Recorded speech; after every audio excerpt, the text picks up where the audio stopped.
And we are back. Welcome to part 2 of my Manchester United summer transfer window of basically what I would do. If you missed part 1, that video went up on Friday. That is all of the players that I would be keeping and selling.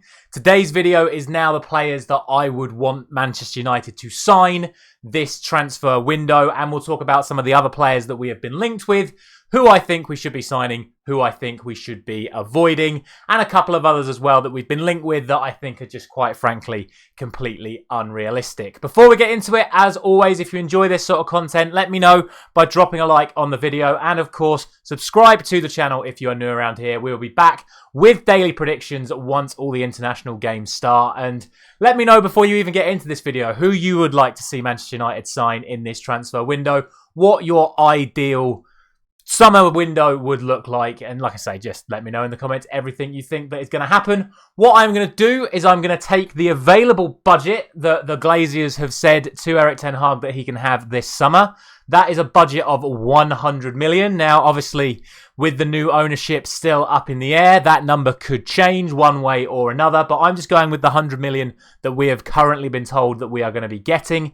And then I'm going to be adding to that the estimated total transfer fees from part 1, which I put at 182.5 million to 275 million. What I'm going to do is assume that we don't do the best business we possibly can in terms of selling, and I'm going to give myself 200 million from that bracket, which gives me a total budget for this video of 300 million pound to sign players in this summer transfer window. And I'm going to do what I did in the video on Friday. I'm going to start with the goalkeepers, and I'm sort of going to use this guy as an example of what we're going to do. So, same as last time, we have got our player profile. So, Jack Butland, I'm just using as an example. He's 30 years old. He's from England, and his estimated cost is free because he is a free agent after his contract at Crystal Palace has now expired. I would have actually really liked to keep Jack Butland. I've obviously, in part 1, I have sold De Gea and Dean Henderson, so we need a new number 2 as well as a new number 1. And for me, Jack Butland was the perfect person for that.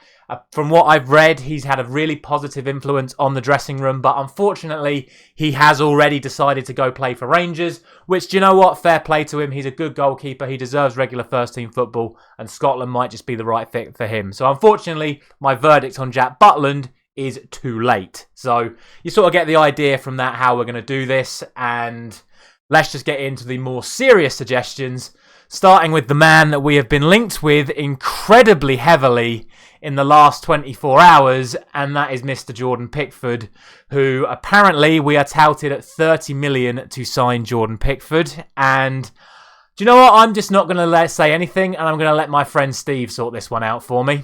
No, God! No, God, please, no! No!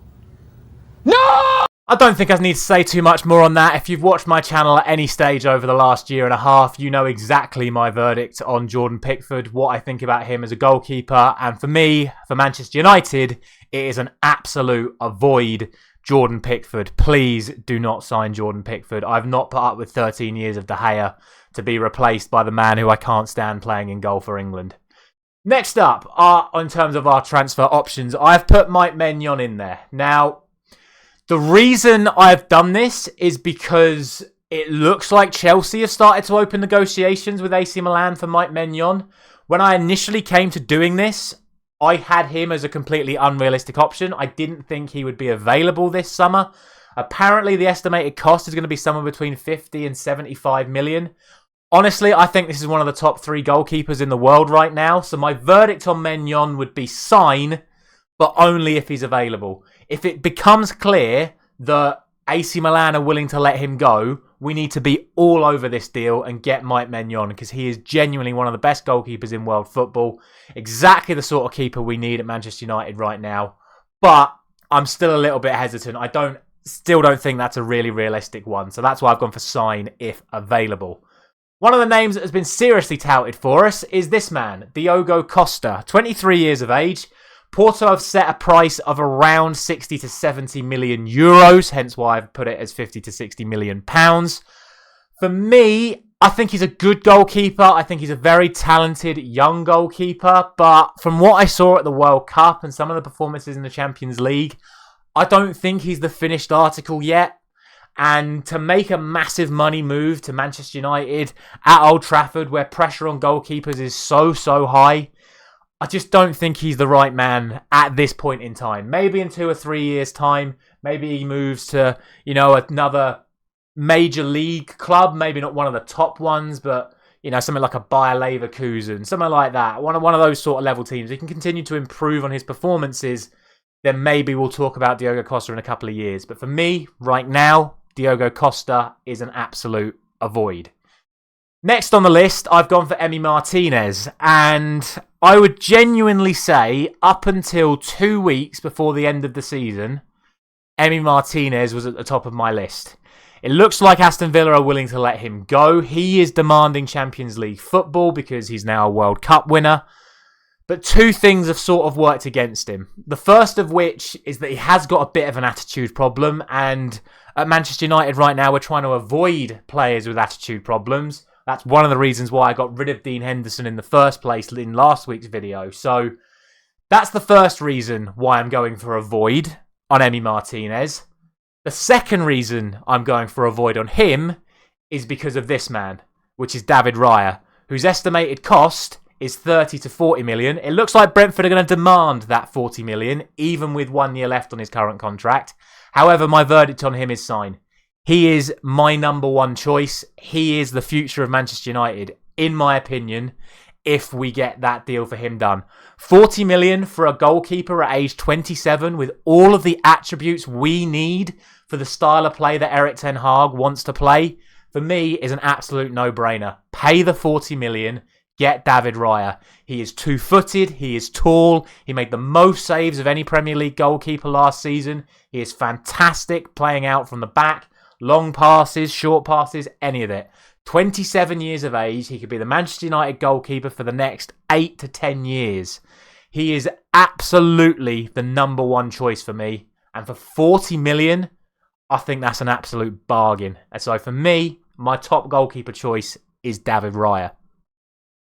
Fullbacks, I don't think we need anyone. I think we've got 2 very, very good right backs in Wan-Bissaka and Dalot. I think we've got 2 very good left backs in Shaw and Malacia. So I would not be even looking in the market for a fullback. So I will just be jumping straight to centre backs. And the one that's getting talked about the most at the moment is this man, Mr. Kim Min-jae. South Korean international. He has just been named Serie A's Defender of the Season in his first season in Italy, after having a very good season at Fenerbahce, after having an incredible start to his career with Young Bucks in his native South Korea. It looks like the 45 million buyout clause has already been met by Manchester United, and I know that representatives of Manchester United have already spoken to representatives of Kim Min-jae. I don't think there's any much more to say about this. He is an absolute sign. Get the deal done for him, and then we'll have 4 out and out, in my opinion, phenomenal centre-backs in Kim Min-jae, Varane, Martinez and Victor Lindelof. My only slight worry is that from what I've seen in the last 24 hours, apparently Newcastle have also come in to meet that buyout clause as well. So slight concern that we could lose him to Newcastle. But for me, just get this deal done. It looks like it's very close to completion already. Just please get this one over the line, because that is a very, very good addition to our squad if we get it done. What that does mean is long-term Erik ten Hag target, Jurrien Timber, for me now becomes an absolute avoid. It looks like his cost would be more than Kim Min-jae anyway. Yes, he's 5 years younger. Yes, he's got a relationship with Ten Hag already. But if we're signing Kim Min-jae and the stance has already been made clear that we're not going to be selling Victor Lindelof, those are your 4 centre-backs. And plus, there's still a chance that Maguire won't leave because he's refusing to leave. So we can't be signing Jurrien Timber as well. So he is an absolute avoid.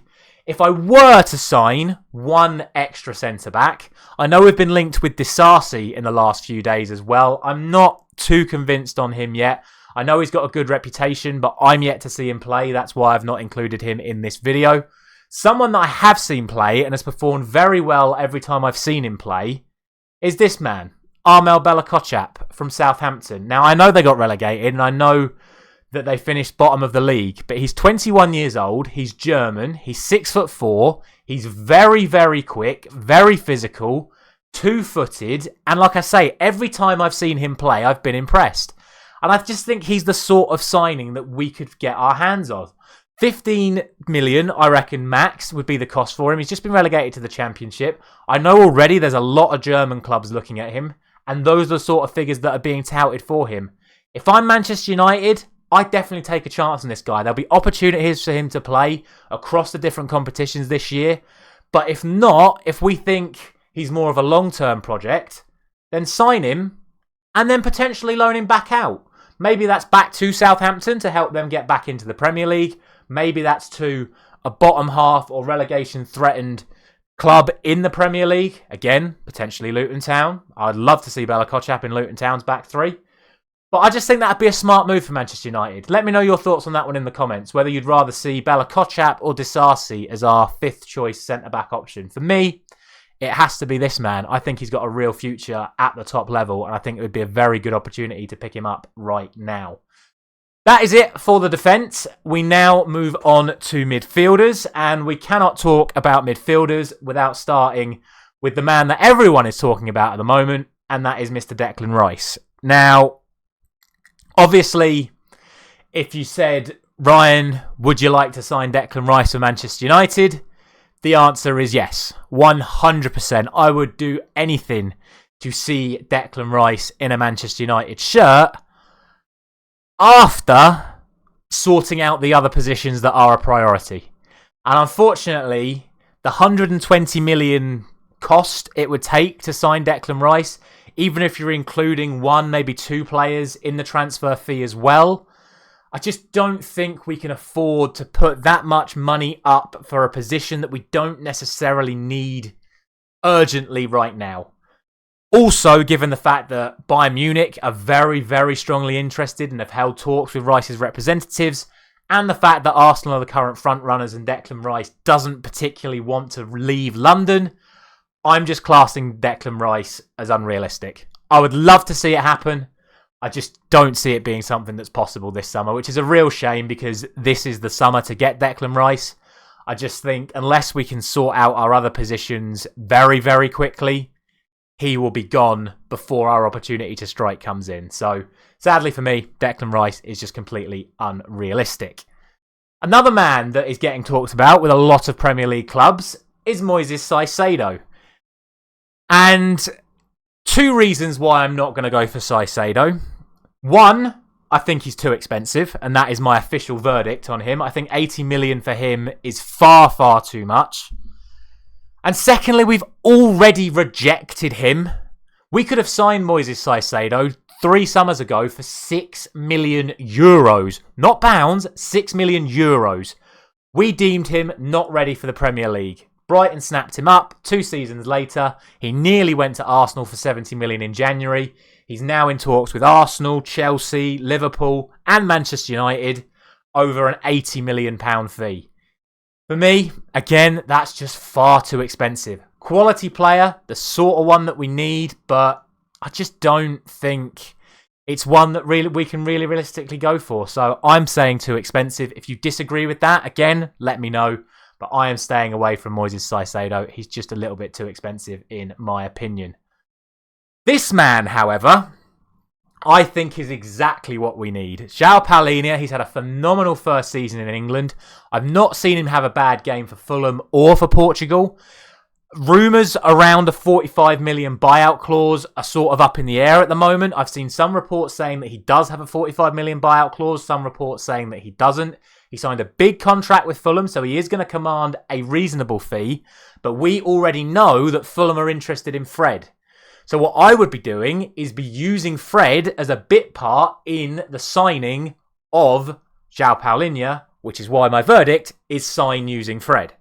Now, I'm still leaving this as a cost of 45 million. The reason for this is because I included Fred in my 200 million budget that I've given myself for this video. So I sold Fred on Friday for an estimated fee. That fee has been included in my overall budget. So even though I'm using Fred to sign Palhinha, it's still 45 million the total cost for this signing. But that is the absolute ideal backup for Casemiro. And then in big games, you then play Casemiro and Palhinha just to really solidify that midfield. And I think that would be a really, really, really good signing for Manchester United. That's it in terms of holding midfielders or break up destructive midfielders. Let's look to the more creative side, because we know Manchester United are in the market for some creative midfielders as well. And we'll start with Marcel Sabitzer, who of course we had on loan for the second half of last season. For me, absolute no-brainer. Bayern Munich are asking for 20 million. Just sign him. I really, really like this guy. He performs well. He runs about. He's good defensively and offensively. He's exactly the sort of box-to-box midfielder that we need. And for 20 million, he is a lot cheaper than a certain other man that we'll get to very shortly.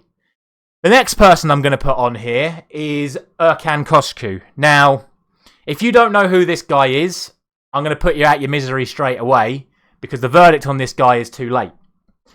That is because yesterday, Erkan Koşku signed for Benfica for 30 million euros. Hence why my estimated cost would have been £25 million.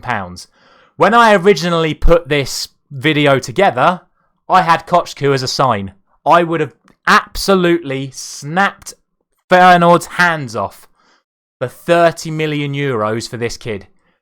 Back-to-back Eredivisie Player of the Seasons at the ages of 21 and 22. Goals and assists, effort, work rate, two-footed, everything that Erik ten Hag wants in a midfielder. And I really think we've missed out on this. And I think a lot of big clubs have missed out on this. 30 million euros to Benfica is an absolute steal. And given the fact that they just sold Enzo Fernandez to Chelsea for 100 million, I'd be expecting similar fees for this guy this time next year. So fair play to Benfica.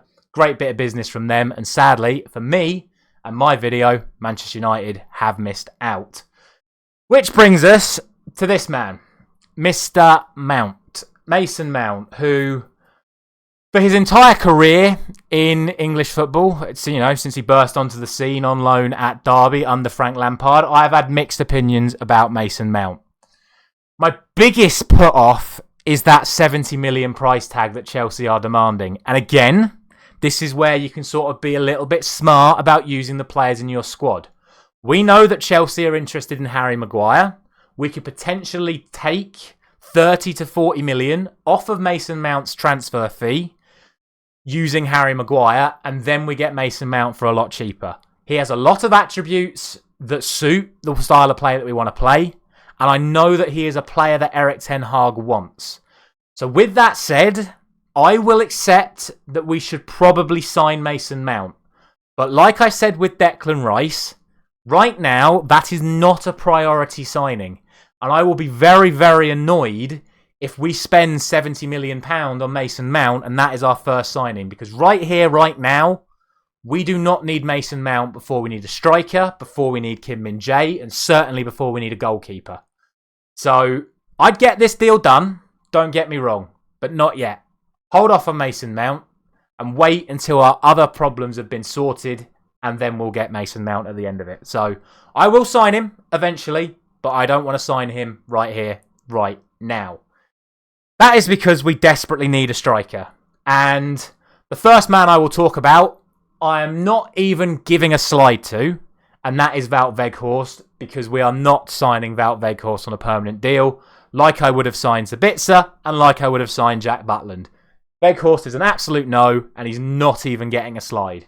So that immediately brings us to the man that we cannot stop talking about, and that is Harry Kane. He's 29 right now. He'll be 30 by the time the new season starts.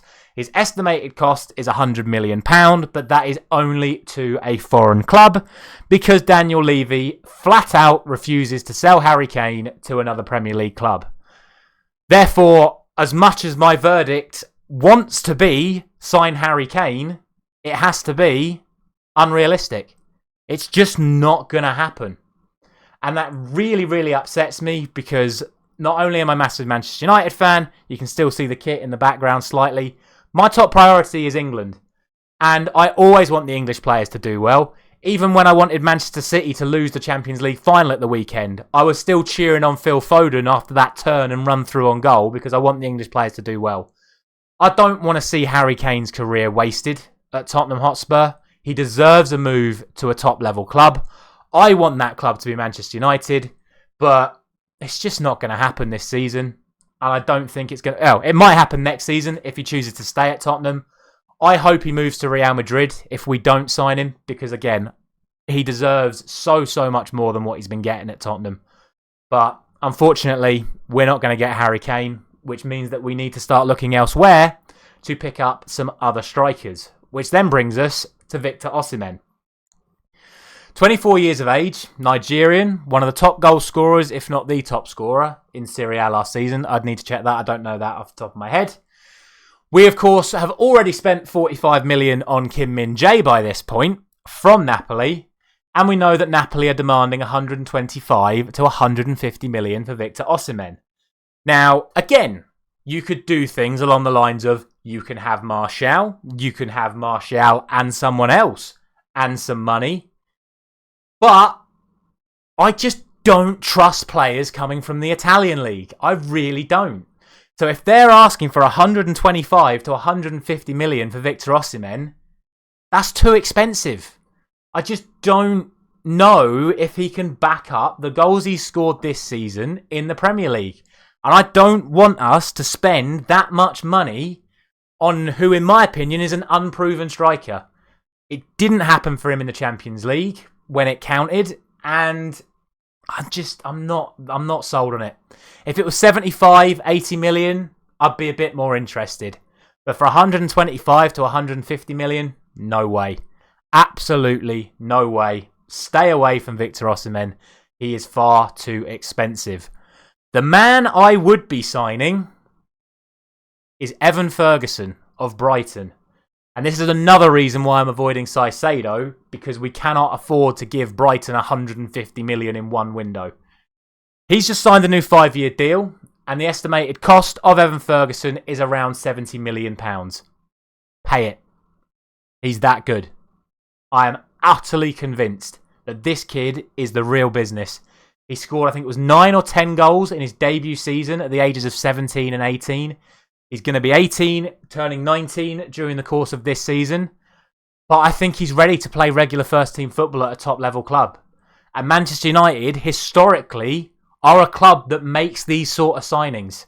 I think he is ready to come straight in and go straight into the first team and say, you are our striker for the next 10 years. And provided he stays fit, I think he scores goals for us.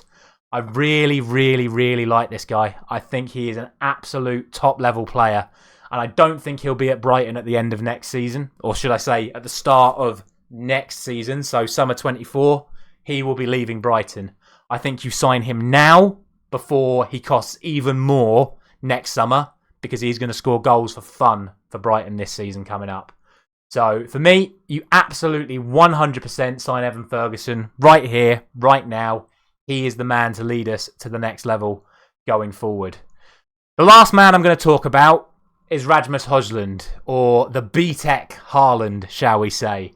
6'3", blonde, left-footed, and begins with an H and ends with land. I mean, you can't write it. You just can't write it. I know Ten Hag is more interested in him, but it comes back to my same argument. I don't trust players from the Serie A. Give me one Serie A player that has performed at a high level in the last 10 years other than Mohamed Salah after coming from the Italian league into the Premier League. That is a slight worry over Kim Min-jae. I have to mention that as well, because you look at some of the defenders that have come from Italy in the last few years, they've not performed either. I just think this guy is too much of a gamble. I think Evan Ferguson is a much more solid pick. He's got Premier League experience. He's got all the attributes to be a Manchester United player. And for me, Højlund's just not quite ready yet. So my verdict on him is 100% avoid Rasmus Højlund. Now, if you've been counting up along the way, as I'm sure you probably haven't been, I have actually spent exactly 300 million across the players that I have chosen to sign. And those players are David Raya, Kim Min-jae, Bella Kotchap, Sabitzer, Mason Mount, and Evan Ferguson. 6 signings. That's it. Obviously, I would have liked to have taken Jack Butland on a free as well, but we can sort out a second goalkeeper at a later point in the transfer window. For now, let's look ahead to what I would like to see as my starting lineup for Manchester United next season, and that would be this. So I would have Raya in goal. I would not change the back four, even if we sign Kim Min-jae. I think at their best, it's got to be Varane and Martinez. Shaw at left back, Casemiro, Bruno and Mount as my two box-to-box midfielders, because like I said, I will be signing Mason Mount eventually. I would have Jadon Sancho back in his best position at right wing, starting on the right, Rashford on the left, and Evan Ferguson straight into the starting lineup as our out-and-out striker, because I genuinely think he is ready to do that job. That is my first 11. Feel free to pause it and make your own judgments on it right here and right now. My backup 11 is going to be this. So, again, I've just put Butland in as a placeholder. You can put Tom Heaton there for now if you really, really want. But there'll be another goalkeeper at some point. Dalot, Kim Min-jae, Lindelof, Malacia, Palinha, Sabitzer and Eriksson, Anthony on the right, Garnacho on the left, and Mason Greenwood as the other striker. For me, that is a squad ready to compete on all fronts. Whether it's going to be enough to challenge Manchester City, of course, that remains to be seen. I think this squad has a much better chance than the squad that we went into last season with. But obviously, it remains to be seen how many of those signings we can actually get. What worries me the most is this is what I think our actual starting lineup will be next season. And if you look at that, you'll probably notice that there's barely any difference. In fact, the only difference is that Kim Min-jae is in the defence, because I think if we sign him, he will go straight into the starting lineup with Ten Hag in charge. But I don't think anything else will change. I think even if we sign Mount, Eriksson will start. I can't see him starting Garnacho. I think we're really, really going to struggle to sign a striker. And even if we do sign Højlund, I think Rashford will still be the striker. Sancho will be on the left and Anthony will be on the right. And that does worry me slightly. It really does. Hopefully, we get this window right. Hopefully, this whole business surrounding the ownership gets sorted a lot sooner than that. But that is going to be it for today's video and for my overall summer transfer window for Manchester United. Thank you very, very much if you have made it through these two videos. I'm sure they've been a lot longer than I initially expected, but it's been quite fun making them, and hopefully you've had a good time watching them. Thank you very much for watching once again. I'll see you very soon.